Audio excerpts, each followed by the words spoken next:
गांव की बहन। फूलमती काकी, अंजलि दीदी के लिए शहर से फोन आया है, जल्दी से भेजो दुकान पे, नहीं तो फोन कट जाएगा। हाँ हाँ बेटा, अभी भेजती हूँ।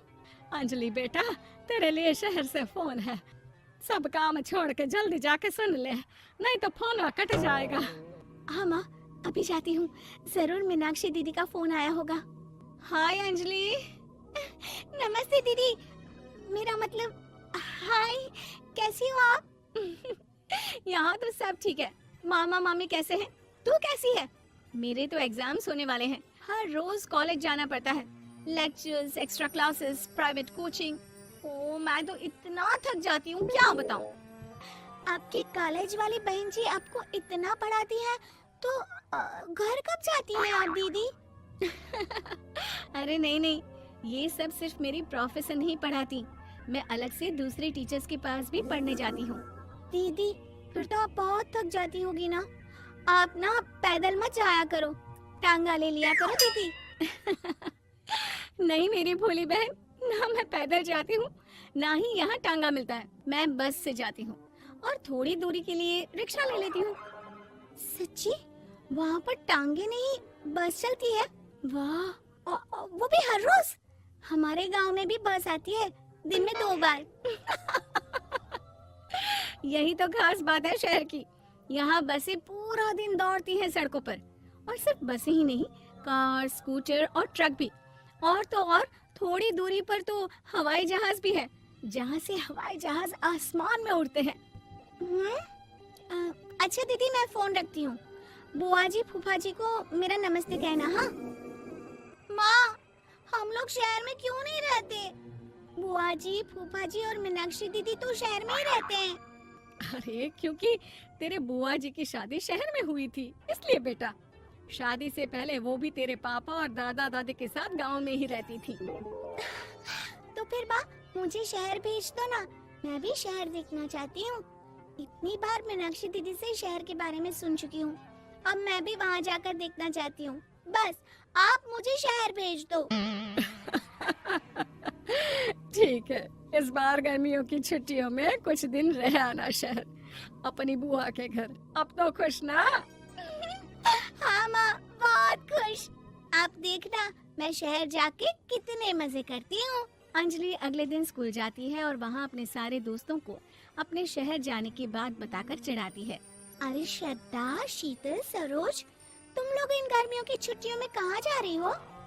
एकादशी वाले गांव के मेले में। हम तो दूसरे गांव में नानी के घर जाएंगे, उनका घर नहर के किनारे है, बड़ा मजा आएगा। हम इस बार कहीं नहीं जा रहे, बल्कि हमारे घर में रहने के लिए मेहमान आएंगे। और तू? अरे मेरा क्या है, मैं तो बस पास वाले शहर जा रही हूँ, अपनी बुआ जी के घर, वहीं रहूंगी कुछ दिन। तुम लोग चिंता मत करना, मैं चिट्ठी लिखूंगी तुम सबको वहाँ से। पापा मुझे तो चक्कर आ रहे हैं, जी घबरा रहा है। बेटा शहर आने की जिद भी तो तूने ही की थी, अब पहली बार बस में चढ़ी है तो यही होना था, भुगतो अब। अरे मामा जी, अंजलि, आप लोग आने से पहले बता तो देते, मैं लेने आ जाती बस स्टैंड तक। आओ आओ भैया, आओ बेटी अंजलि। माँ बुआ जी कैसे हैं वहाँ, और भाभी कैसी हैं? सब ठीक है, बस अंजलि जिद कर रही थी कुछ दिन आप लोगों के साथ रहने की, सो छोड़ने आ गया। दीदी आप मुझे शहर घुमाने ले जाओ ना, मुझे भी शहर देखना है। हाँ हाँ चल, तैयार हो जा जल्दी से। अंजलि तैयार होने जाती है और कुछ देर बाद जब बाहर आती है तो अरे ये क्या कर दिया तूने, मार्केट तक ही तो जाना है, इतनी डार्क रेड लिपस्टिक, इतने बड़े बड़े झुमके और चूड़ियां और चेहरे पर इतना सारा पाउडर। मेरी बहन ऐसे नहीं चलेगा, जा और ये सब हटा के आ। अरे कैसे, क्यों? मैंने शहर आने के लिए इतनी मेहनत से ये सब इकट्ठा किया था, और वैसे भी मैंने देखा है मोहल्ले की राधा काकी के टीवी पर एक फिल्म चल रही थी, उसमें हीरोइनें ना ऐसे ही तैयार होकर जाती है घूमने। सब पता है मुझे, मैं तो ऐसे ही जाऊंगी दीदी।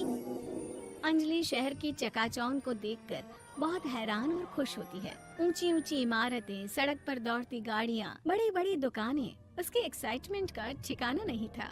दीदी, ये छोटा सा कमरा सड़क के किनारे क्यों रखा है? इसमें कौन रहता होगा? ये कमरा नहीं, पीसीओ है, पीसीओ। यहाँ पर लोग फोन करने आते हैं, सिक्का डालकर। ओह, हमारे गांव में तो दुकान पे ही जाते हैं बात करने। अच्छा चल, तुझे रेस्टोरेंट में खाना खिलाने ले चलती हूँ। Excuse me, 2 plate noodles please and 2 Cola. Meenakshi को ऑर्डर प्लेस करते हुए अंजलि बहुत ध्यान से देखती है और थोड़ी ही देर में ऑर्डर लेकर वेटर आ जाता है और खाना टेबल पर रख देता है। अरे, ये लंबी लंबी सेवइयाँ खाते कैसे है दीदी? और इसके साथ कोई अचार, प्याज, मूली कुछ भी नहीं दिया, बस ये छोटा सा पेट खुजाने वाला दे दिया है। गांव में तो छोटे छोटे चावल ही होते हैं जो कि हाथ से ही खा लेती हूँ। अब इसे कैसे खाऊं दीदी? एक्सक्यूज मी, एक चम्मच प्लीज और लिटिल प्याज और अचार और मूली और एक गिलास मट्ठा बाद में।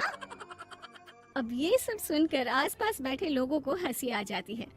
मीनाक्षी भी अपनी हंसी किसी तरह रोकने की कोशिश करती है और वेटर मुस्कुराता हुआ वहाँ से चला जाता है।